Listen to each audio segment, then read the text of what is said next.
We got Game 3 tonight, ESPN, ESPN Radio. Who you got? I have got the Sixers. I believe Philly is going to win that series. I think they have to win one of these two in Atlanta to do it. I do not like the Sixers to come back from 3-1 down. I also do not expect them to be 3-1 down. They figured out after one game that if you play the Hawks and you let Trae Young beat you, shame on you. Shame on you. Because they have a bunch of good players, but he makes it all go. And what is the expression? If you cut off the head of the snake or whatever it is, he's the head of the snake. So I think they have that figured out. Embiid has been dominant in this series. His meniscus obviously is a major factor. But I believe the Sixers are the better team, and I believe that they will win this series. I actually wouldn't be surprised if they win both these games in Atlanta. But I think for sure they'll win one of the two. So for the purposes of tonight's game, I will pick the Sixers in a game you will see on ESPN and hear on ESPN Radio. Bubba, what's next? All right, Brooklyn up 2-1 over Milwaukee. Game 4. Nets. Sunday. Nets. ABC, ESPN Radio. Nets. Who you got? Nets. Nets. I like the Nets. Nuno, do you give Milwaukee any chance of winning Sunday? I am leaning towards the Nets. Here, you're leaning towards the Nets? What are you? Yes. I mean, I am the leaning tower of Pisa towards the Nets. Even though I opened the show this morning by punching myself in the face verbally, because Hembo sat here 2 days ago, told us the line was Milwaukee minus 2.5, that 92% of the money was on the Nets.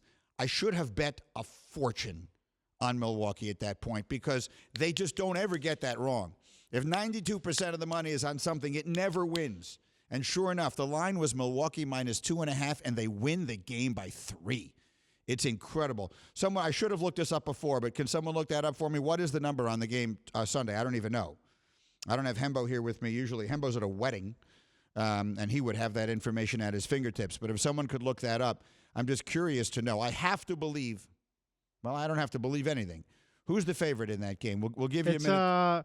Right now, the Nets are -1. Okay, yeah. I was about to say I have to believe the Nets are favorite. I believe the Nets will win that game handily. Bubba, what's next? And lest anyone forget, I'm the one who reminded everyone the series doesn't begin until the home team loses. So that's true. You did say that. And can I tell you, I will give you credit. I thought you were kidding. And the reason I thought you were kidding is many may not know this, but Bubba, long before his career here at ESPN, had an extremely successful run in stand-up comedy. I mean, arenas. You know, I know that it began opening for Eddie Murphy and then, worked his way into being the headliner and had a very successful run at that. And then burnout led him to this career now in radio production. But I thought, so for that reason, I thought you were just being funny because it was funny the way you said it, that deadpan delivery. But as it turns out, you were prescient and you were correct. Bubba, what's next? And who you got as the most appealing option for the NBA Finals? Now, I require further clarification on the question. Do you mean what I would like most or what I think would draw the best television ratings? Because to me, those aren't necessarily the same thing. Yeah, so who you got as the most appealing option for the NBA Finals? I understand that, but I need to ask I need more specificity. You ever watch the spelling bee when the kid, he's allowed like 4 questions before he has to spell the word. Right. So I want this used in a sentence. I want the language of origin. And mostly I'm asking you, are you asking who I want to see or who I think would draw the best TV ratings? So I'll use it as a sentence. Who you got is the most appealing option for the NBA Finals, and the language of origin is English. See, that's why you were so successful on the road doing stand-up comedy. You know, Andy Kaufman used to say Bubba was the funniest person he ever saw live. True story. Anyway, and by true story, I mean obviously not. I think the most appealing matchup for the NBA Finals, I'm going to do this then. My answer is going to be what I think would draw the most attention and the biggest ratings. And I think that probably at this point would be the Clippers and the Nets. Does that seem right?